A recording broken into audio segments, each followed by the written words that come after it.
بسم اللہ الرحمن الرحیم الحمد للہ رب العالمین والصلاة والسلام علی نبیہ الصادق الامین محمد وعلی آلہ وصحبہ اجمعین ومن تبعہم بإحسان الی یوم الدین۔ اسکرین نظر آ رہی ہے؟ جی آ رہی ٹھیک ہے۔ اچھا، سب کے پاس یہ جو قرآن کریم ہے تفسیر احسن البیان یہ موجود ہے، جو ہمارے ریگولر اسٹوڈنٹس ہیں سب کے پاس الحمدللہ ثم الحمدللہ ہے، اور یہ اسکرین شیئر صرف ان اسٹوڈنٹس کے لیے کی جا رہی ہے جن کے پاس ابھی تک جو ہے یہ تفسیر احسن البیان جو ہے وہ موجود نہیں۔ تو انشاءاللہ اسی ویڈیو کے نیچے جو ہے ڈسکرپشن میں بھی اس کا جو لنک ہے پی ڈی ایف کے ساتھ شیئر کر دیا جائے گا، تاکہ آپ لوگ جو آج کا لیسن ہے اس کو اچھے سے دیکھ کے لکھ سکیں، سمجھ سکیں، سیکھ سکیں انشاءاللہ العزیز۔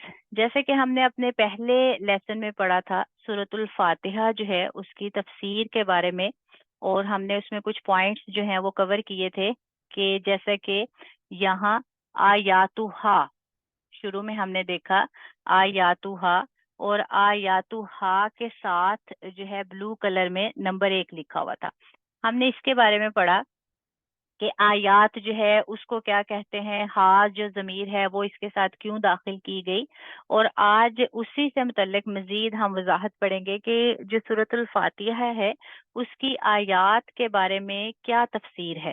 مطلب جب آپ قرآن کریم شروع کرتے ہیں تو اس کی تفسیر کا مطلب یہ ہوتا ہے کہ ایک ایک بات جو ہے وہ آپ کو سمجھ میں آئے، ڈیٹیل میں آپ اس کے بارے میں جان سکیں۔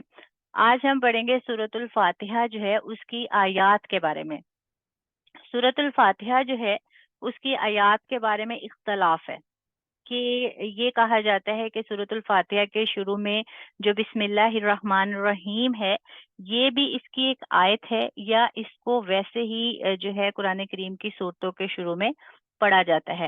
تو اب آپ یہاں دیکھ سکتے ہیں آیاتہا جو ہے اس کے ساتھ نمبر 1 لکھا گیا ہے، اور بالکل اس کی تفسیر میں بھی نمبر 1 جو ہے اس کی وضاحت میں ہم جو ہے داخل کریں گے، اور اس کی وضاحت میں کیا جو یہ مفسر ہے جس نے یہ تفسیر کی ہے وہ اس کے بارے میں کیا کہتے ہیں، کہ بسم اللہ کے متعلق جو ہے وہ اختلاف ہے کہ یہ ہر سورت کی مستقل آیت ہے یا ہر سورت کی آیت کا حصہ ہے، یا یہ صرف سورۃ الفاتحہ کی ایک آیت ہے، یا یہ کسی بھی سورت کی مستقل آیت نہیں ہے۔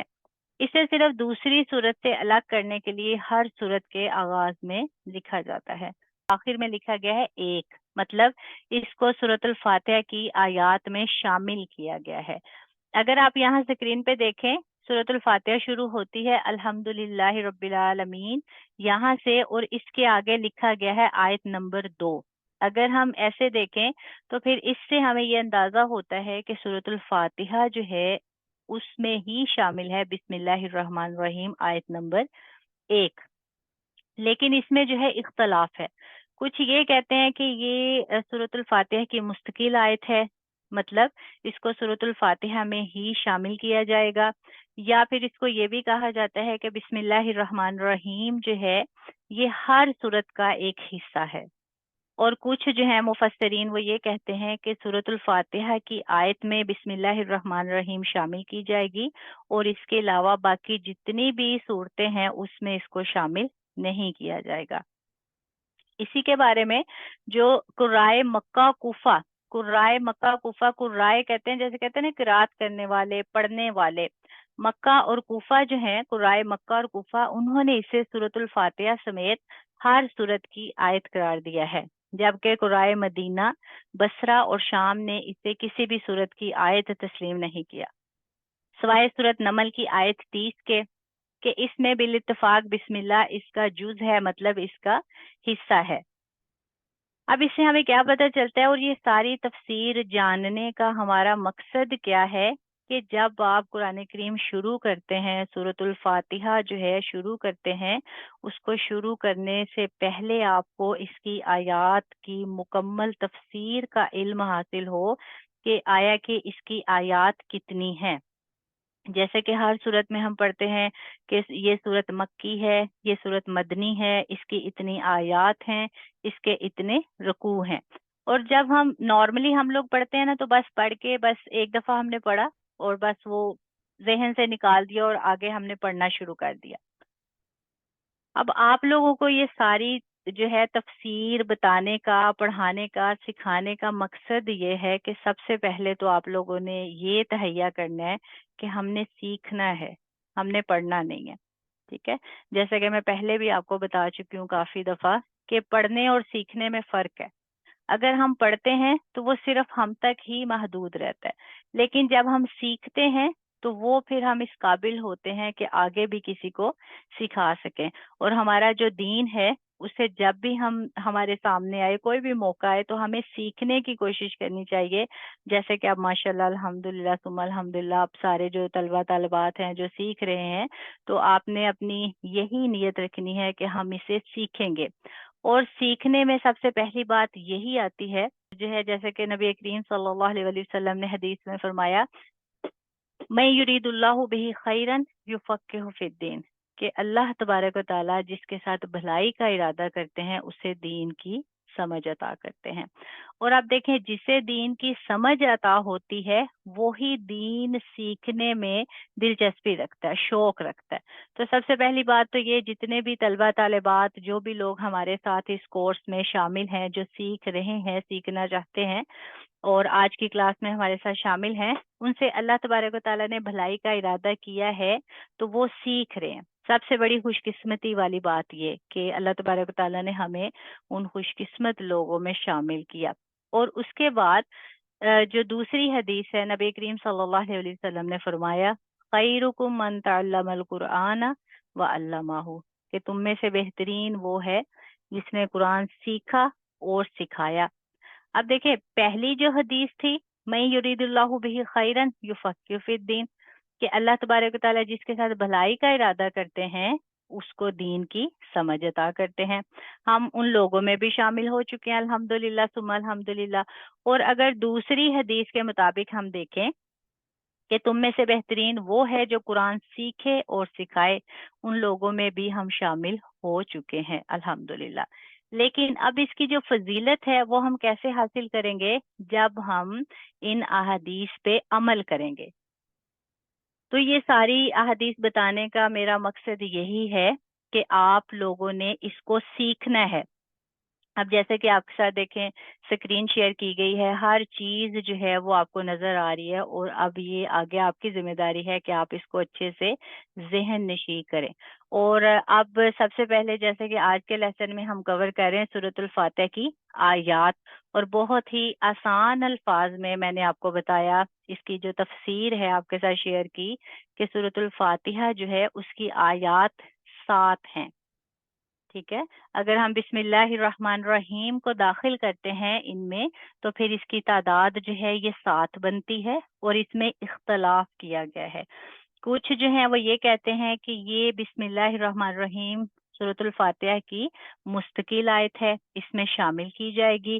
اور کچھ کہتے ہیں کہ صرف سورۃ الفاتحہ جو ہے اس میں بسم اللہ الرحمن الرحیم کو شامل کیا جائے گا، اور باقی ساری جو صورتیں ہیں اس میں بھی اس کو شامل کیا جائے گا. اور کچھ کہتے ہیں کہ صرف یہ سورۃ الفاتحہ کے ساتھ خاص ہے اور باقی آیات جو ہیں بس ان کے شروع میں پڑھی جائے گی. پھر ہم نے قرائے مکہ اور کوفہ کے بارے میں پڑھا کہ ان کا کیا قول ہے. ان کا یہ قول ہے کہ اس سے سورۃ الفاتحہ سمیت ہر سورت کی آیت قرار دیا گیا ہے. ٹھیک ہے، یا قرائے مکہ کے بارے میں ہم نے پڑھا اور اس کے بعد قرائے مدینہ کے بارے میں پڑھا. ٹھیک ہے، یہ سارے قول جو ہیں آپ کے ذہن میں ہونے چاہیے اگر آپ اس کو سیکھتے ہیں. اگر آپ اس کو پڑھتے ہیں تو پھر تو آپ بس پڑھ کے آگے نکل جائیں گے. ٹھیک ہے، تو یہ بار بار رپیٹ کرنے کا میرا مقصد یہی ہے کہ کلاس میں ہی آپ جو ہے اس کو یاد کر لیں، اور آپ کو ہمیشہ کے لیے یہ یاد رہے کہ سورۃ الفاتحہ جو ہے اس کی آیات کے بارے میں جو اختلاف ہے، سب سے پہلے ہم نے عام اختلاف جو ہے اس کو سمجھا. اس کے بعد قرائے مکہ کوفہ جو ہیں ان کی کیا رائے ہے وہ ہم نے سمجھی کہ قرائے مکہ اور کوفہ جو ہیں وہ سورۃ فاتحہ سمیت ہر سورت کی آیت قرار دیتے ہیں اس کو. کس کو؟ بسم اللہ الرحمن الرحیم کو. اس کے بعد جو قرائے مدینہ ہے، بصرہ شام اس میں آتے ہیں، انہوں نے کسی بھی صورت کی آیت تسلیم نہیں کیا اس کو کہ بسم اللہ الرحمن الرحیم جو ہے وہ کسی بھی جو صورت ہے اس کی آیات میں شامل نہیں ہوتی. ٹھیک ہے، یہاں تک کا جو اختلاف ہے وہ سب کو سمجھ آ گیا. جی کچھ آ گیا، کچھ ویڈیو دیکھ کے چلو ہو جانا بعد میں. ٹھیک ہے، باقی سارے اسٹوڈینٹس کو یہاں تک سمجھ آ گئی جو ہم نے اس کی آیات کے بارے میں اختلاف پڑھا؟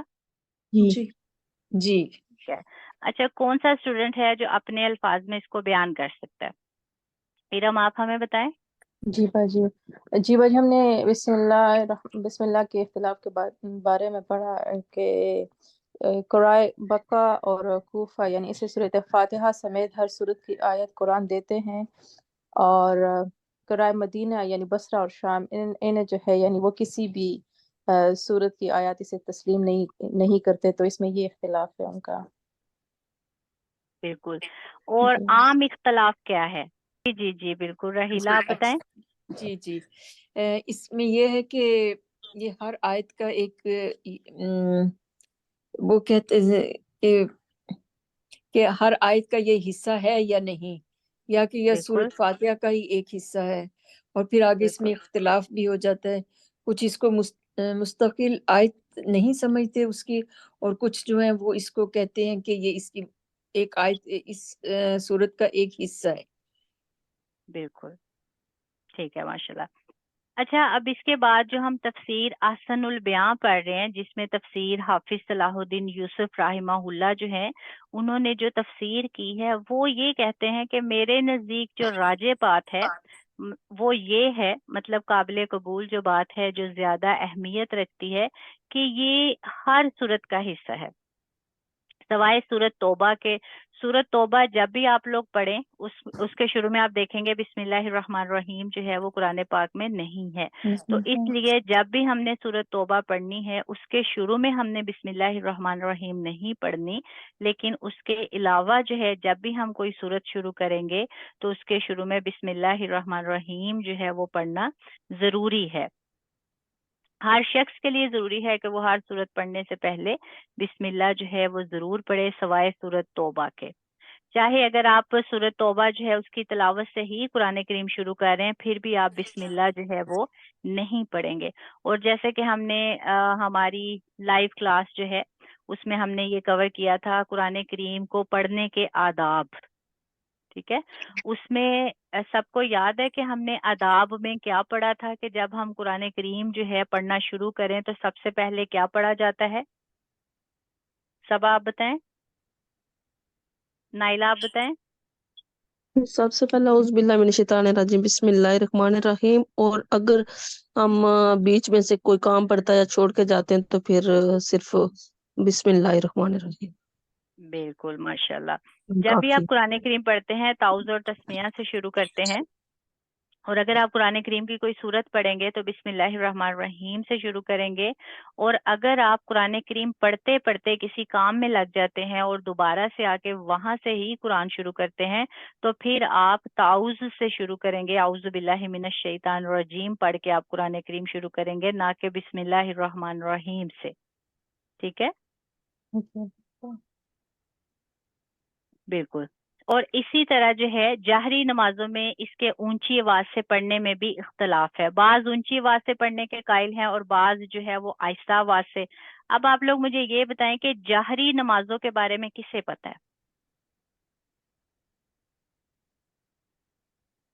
جہری نمازوں کے بارے میں کون کون جانتا ہے؟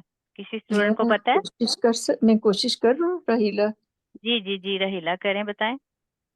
مجھے لگتا ہے کہ جس نماز میں جی امام اونچی آواز سے پڑھتے ہیں بالکل اور ماشاء اللہ. ہم لوگ جی جی پیچھے متقی بالکل جو وہ بالکل ماشاء اللہ.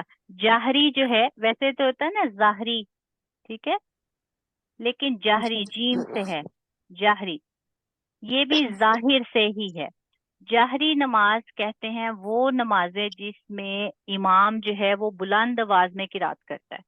ٹھیک ہے، جیسے فجر میں کی جاتی ہے، مغرب میں کی جاتی ہے، عشاء میں کی جاتی ہے. اکثر اگر آپ لوگوں نے دیکھا ہوگا کہ جب آپ جماعت کے ساتھ نماز پڑھتے ہیں تو فجر، مغرب اور عشاء میں امام جو ہے وہ بلند آواز میں قرات کرتا ہے. ایسا ہی ہے نا؟ اور وہ نمازیں جس میں جاہری آواز میں یعنی ظاہری قرات نہیں کی جاتی انہیں کہتے ہیں سرن. ٹھیک ہے، سرن آپ کہہ سکتے ہیں، یا چھپی ہوئی، جیسے سرن جو ہے یہ چھپا ہونا سے ہے اس کا مطلب. اور اس میں کیا چیز چھپائی جاتی ہے؟ قرات کو چھپایا جاتا ہے۔ جہری نماز وہ جس میں امام جو ہے بلند آواز سے قرات کرتا ہے، جیسے فجر، مغرب اور عشاء۔ جب ہم جماعت کے ساتھ نماز پڑھتے ہیں تو آپ لوگوں نے دیکھا ہوگا کہ جب امام شروع کرتا ہے قرات کرنا تو وہ سب سے پہلے سورۃ الفاتحہ پڑھتا ہے، اور اس کے بعد کچھ جو ہے صورتیں پڑھتا ہے یا آیات پڑھتا ہے۔ اس کی تلاوت کرنے کے بعد جیسے ہی وہ رکوع میں جاتا ہے، اس کے بعد پھر اپنی جو بھی تسبیحات ہیں وہ پڑھتا ہے، اور آخر تک جو ہے صرف ہمیں تکبیر کی اور پھر آخر میں جو ہے جب وہ سلام پھیرتا ہے صرف اس کا ہمیں پتہ چلتا ہے۔ باقی صرف اگر وہ جو ظاہر کرتا ہے وہ صرف اور صرف قرات کو ظاہر کرتا ہے تو اس کو کہا جائے گا جہری نماز۔ ٹھیک ہے، اب سمجھ آ گئی سب کو؟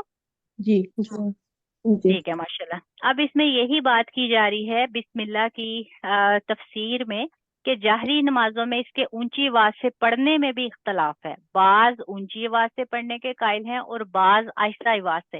مطلب جب قرات شروع کی جاتی ہے نا، الحمدللہ جب سورۃ الفاتحہ جو ہے مکمل ہو جاتی ہے اور اس کے بعد جب کوئی سورت شروع کی جاتی ہے، کچھ جو ہے یہ کہتے ہیں کہ وہاں بسم اللہ الرحمن الرحیم بھی بلند آواز سے پڑھی جائے، اونچی آواز سے پڑھنی چاہیے، اور کچھ جو ہیں وہ اس بات کے قائل ہیں کہ وہاں آہستہ آواز سے بسم اللہ پڑھی جائے۔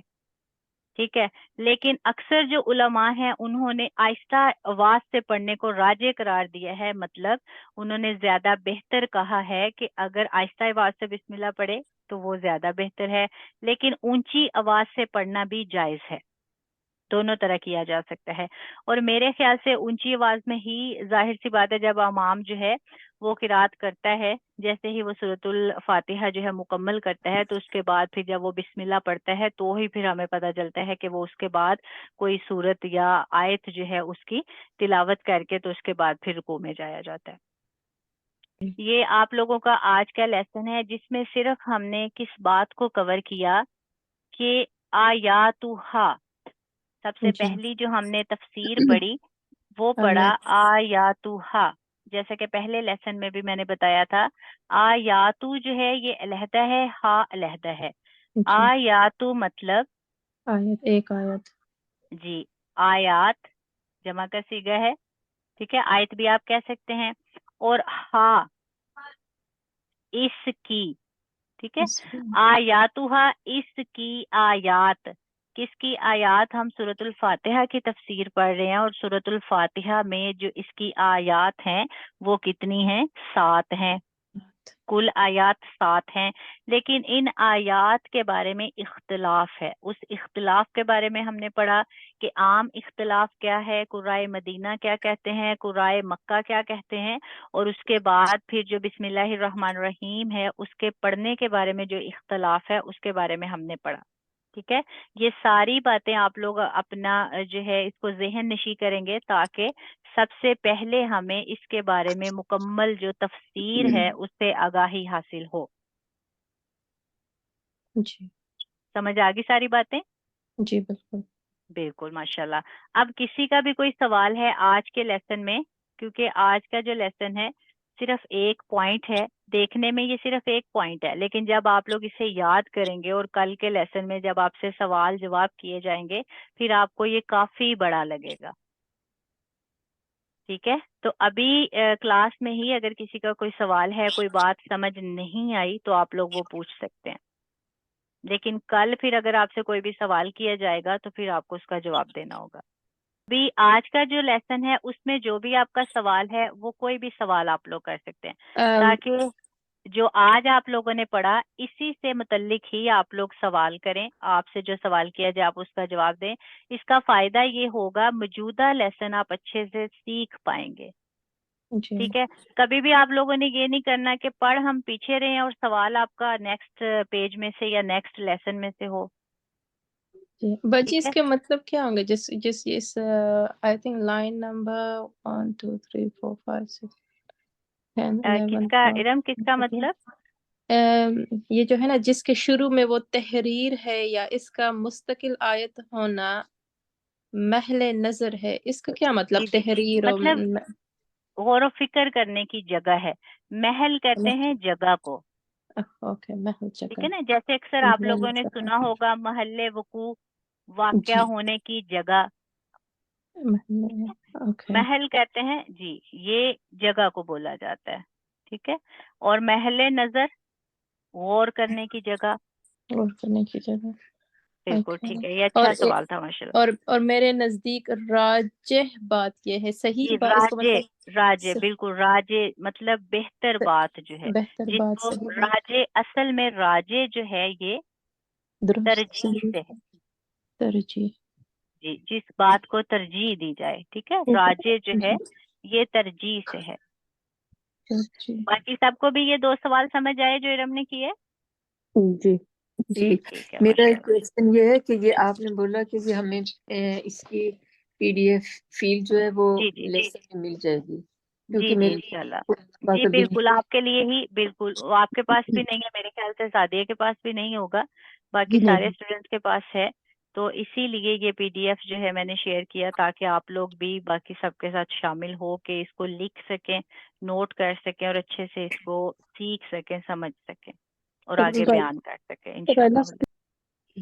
ویڈیو آپ کے ساتھ اس لیے شیئر کی جاتی ہے تاکہ کوئی بھی ایسا حرف جس کی ادائیگی آپ کو نہیں آتی تو پھر جب آپ کو پڑھایا جاتا ہے، بتایا جاتا ہے تو آپ اس کو اچھے سے پروناؤنس کر پائیں، اس کو اچھے سے سیکھ سکیں، اس کی ادائیگی کر سکیں. کسی کا کوئی سوال ہے؟ میرے خیال سے کسی کا کوئی سوال نہیں، کیونکہ یہ صرف 3 باتیں جی آپ لوگ یاد کریں گے، ٹھیک ہے. جی بالکل. آیاتوہا جو ہے اس کے بارے میں آپ لوگ یاد کریں گے کہ آیات کس کو کہتے ہیں، ہا کس کو کہتے ہیں، ہا ضمیر کے بارے میں یاد کریں گے. پھر اس کے بارے میں جو ہم نے اس کی تفسیر پڑھی کہ سورۃ الفاتحہ کی کتنی آیات ہیں، اس کی تفسیر جو ہے وہ آپ یہ یاد کریں گے. سب سے پہلے عام اختلاف یاد کریں گے، پھر قرآن مدینہ کا یاد کریں گے، پھر قرآن مکہ کا یاد کریں گے. پھر سورۃ الفاتحہ کو جو اونچی آواز میں نماز میں تلاوت کیا جاتا ہے، قرات کی جاتی ہے، اس کے بارے میں جو اختلاف ہے وہ آپ پڑھیں گے. صرف یہ 3 پوائنٹس ہیں، بہت آسان ہے انشاءاللہ. اور میرے خیال سے اتنی دفعہ میں ریپیٹ کر چکی ہوں کہ آپ کو کلاس میں ہی یاد ہو گئے ہوں گے. جی ہو گیا. مزید آپ لوگوں نے اپنے نوٹس جو ہیں اس میں ان باتوں کو نوٹ کرنا ہے اور کوشش کرنی ہے کہ گروپ میں اس کو شیئر کریں، ٹھیک ہے. اور سب نے اپنا ہوم ورک کرنا ہے، یہ نہیں کہ مطلب آپ دیکھیں صرف 2 دن آپ کی کلاس ہے اور میرے خیال سے 5 دن آپ کے پاس پڑے ہوتے ہیں. 5 دن میں اگر آپ یہ تھوڑا سا بھی نہیں کور کریں گے تو پھر جیسے جیسے آپ کا ہوم ورک یا آپ کے نوٹس زیادہ ہوں گے تو پھر میرے خیال سے آپ کو کور کرنا جو ہے وہ مشکل ہو جائے گا. جی یہ جو ہوم ورک کر کے گروپ میں سینڈ کرنا ہے. جی جی آپ نوٹس اپنے جو ہے نا نوٹس میں یہ ساری باتیں جو بھی آپ کو لگتا ہے کہ جی آپ کے لیے یہ ضروری ہے اس کو سیکھنا، سمجھنا، یاد رکھنا، محفوظ کرنا، وہ آپ جی لوگ اپنے نوٹ بک میں لکھ کے گروپ میں شیئر کریں گے. گروپ میں شیئر کرنے کا مقصد یہ ہوگا کہ اگر آپ نے کوئی ایسا حرف، کوئی ایسا لفظ آپ نے غلط لکھا ہوگا تو اس کی جب چیک کرنے کے بعد اس کو کریکٹ کر کے تو آپ کو پھر ہوم ورک ریٹرن کیا جائے گا تو آپ اپنے نوٹس میں اس لفظ کو صحیح سے لکھ کے دوبارہ سے سیو کر پائیں گے. ٹھیک ہے، تاکہ آئندہ کے لیے، مستقبل کے لیے بھی آپ لوگ ان نوٹس کو استعمال کر سکیں، آگے کسی کو سکھا سکیں. کیونکہ اگر آپ چیک نہیں کروائیں گے تو پھر اس کا کوئی فائدہ نہیں ہوگا. وہ غلط لکھا جو ہے وہ آپ کی تحریر آپ کے پاس ہی محفوظ رہے گی. ٹھیک ہے، جی ٹھیک ہے انشاءاللہ. ابھی کے لیے مجھے اجازت دیں، دعا میں یاد رکھیے گا. جزاکم اللہ خیر. السلام علیکم ورحمۃ اللہ وبرکاتہ. وعلیکم السلام ورحمۃ اللہ وبرکاتہ.